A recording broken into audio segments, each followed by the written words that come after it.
Alright, so it's no secret that Overwatch 2 has actually bombed its launch, and it's no secret that it's literally just Overwatch with a 2 added, where they've just made all the monetization predatory.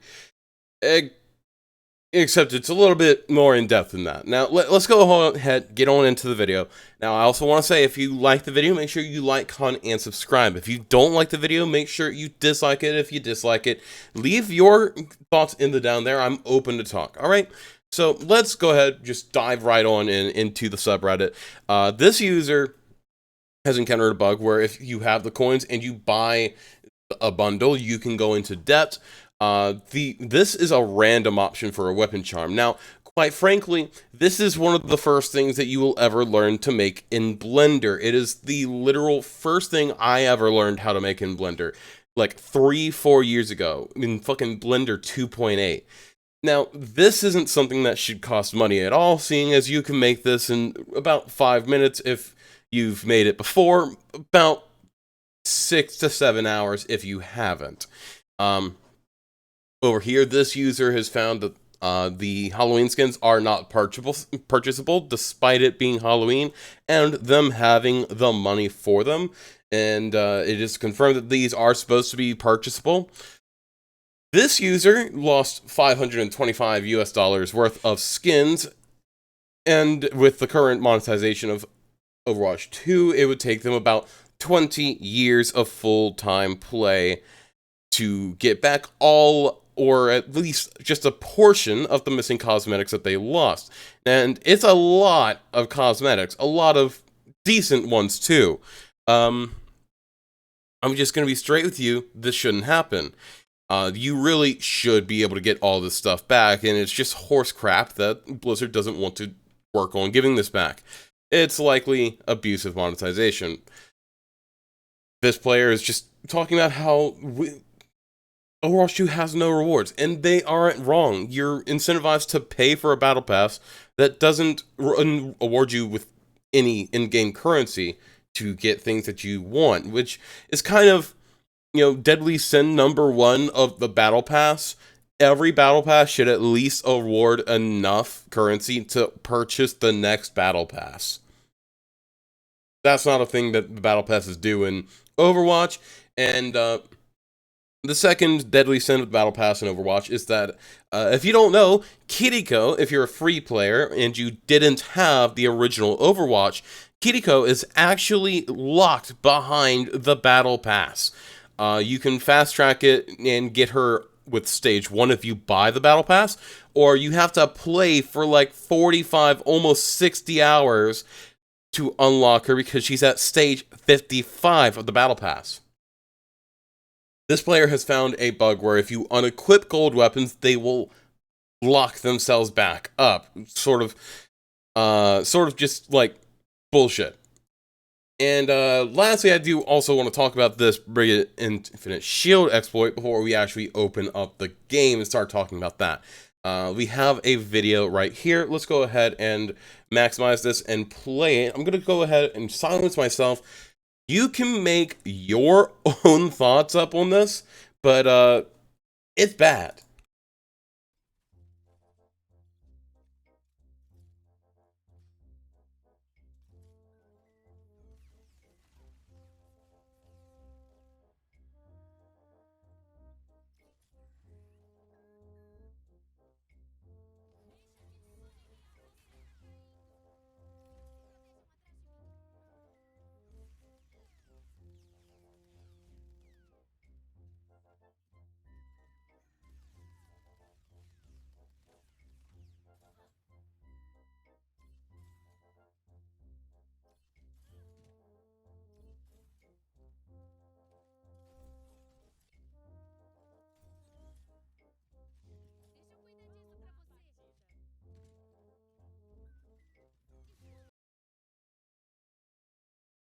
Yeah, it's very interesting. Now there is more in the video. It's effectively just showing that this is the only hero that this works with the other heroes. When your cooldown is accelerated, the shield just can't be used and it'll break immediately, forcing the cooldown again. Same thing with Sigma and his barrier. Um, We have a similar bug with Hammond right now, where if you use his overhealth twice while you're under the effect of Kiriko's ultimate, you can actually reduce your maximum HP completely, as low as like 101, and that's a major bug. And I'm starting to think that they really shouldn't be taking the heroes out that are having these bugs happen to them. I think that Kiriko is the problem for the most part. I really do think that Kiriko is the problem. Now, I'm gonna go ahead, I'm gonna open the game up, we're gonna switch scenes, and you're gonna see me just all of a sudden in Overwatch. Now, here you'll see we're in Overwatch, and I just want to pull this up to confirm on my end that this is a bug affecting me. So if I go into the Reaper skins, I can't buy the Halloween skin because it's not available in the shop. It's not even a possibility. I have a bunch of them. Oh shit, I forgot that I even had this. But look, I've got like a bunch of these skins that I could possibly unlock, but this one is not available in the shop except for in bundles. Now, these bundles are where the real shit really does happen.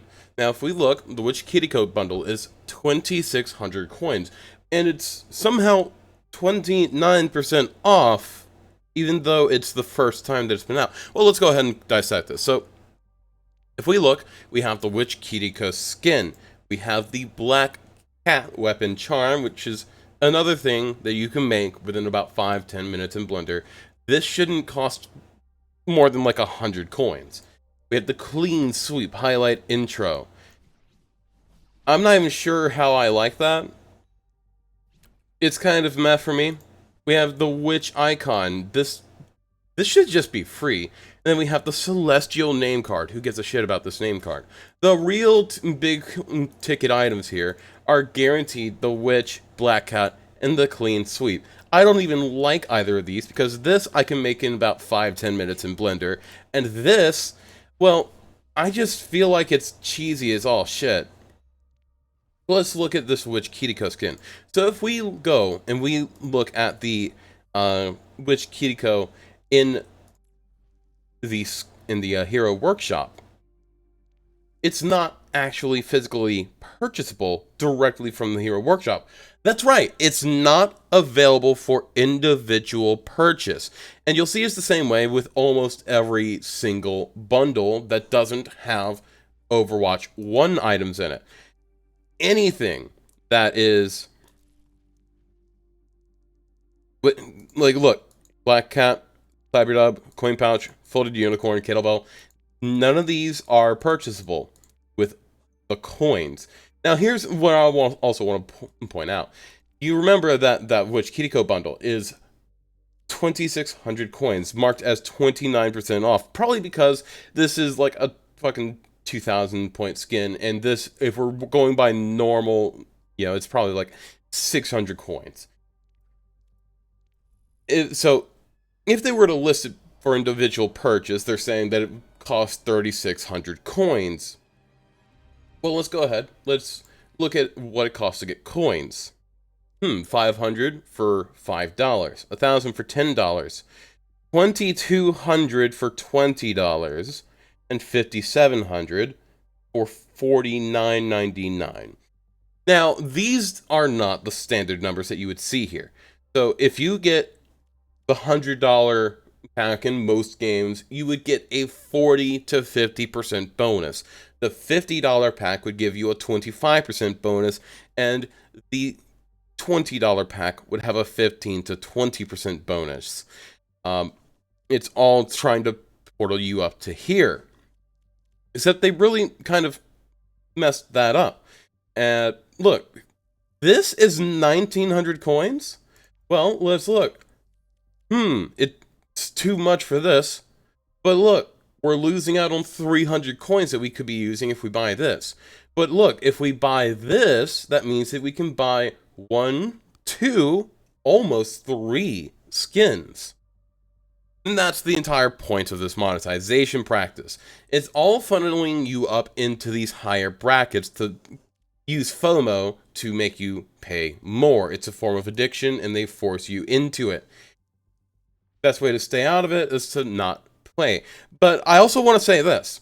You see this? How this is already considered as a discounted bundle, despite none of these things being available for individual purchase? Well, that's actually illegal in a lot of countries. In a lot of countries, for one, bundles in video games can't actually be discounted if they haven't been listed for their original price for more than a few weeks. So this is literally an illegal discount. This would have to be the actual listed price. So they're using a fake discount to say that this is what you can pay for this. On top of that, in a lot of countries, if you're paying, if you're making a bundle in your video game for like cosmetics, for whatever,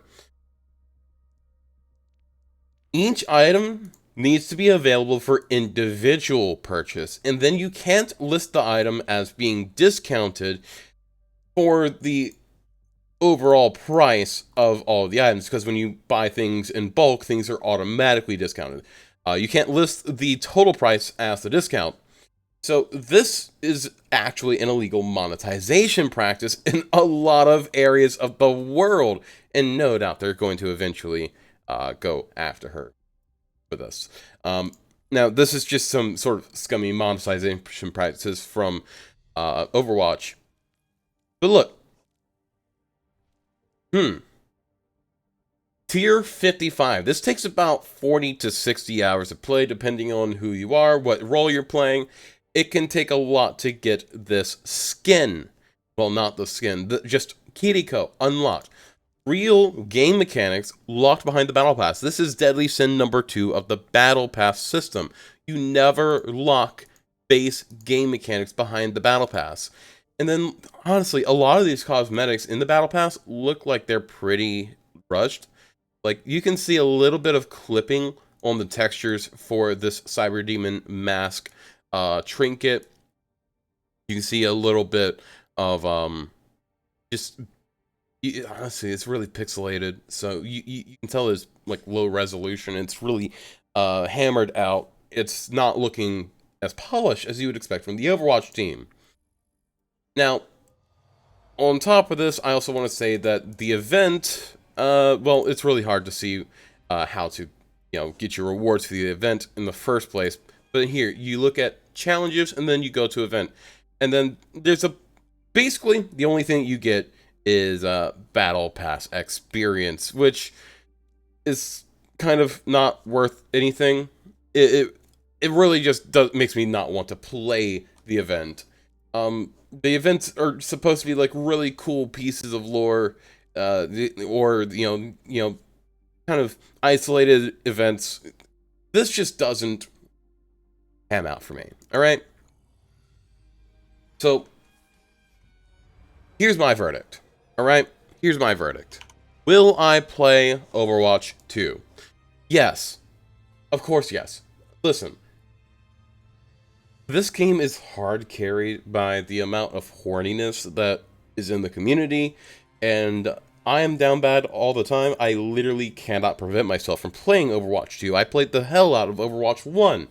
I mean, I never really, no-lifed it, but ultimately, I'm going to play Overwatch 2. As much as I dislike Blizzard, as much as I dislike their scummy practices, I'm going to play Overwatch 2. Because, quite frankly, the game is hard carried by the Rule 34 community.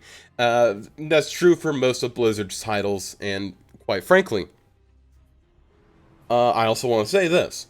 Overwatch originally costed between $40 and $60 US, depending on where you were and when you purchased.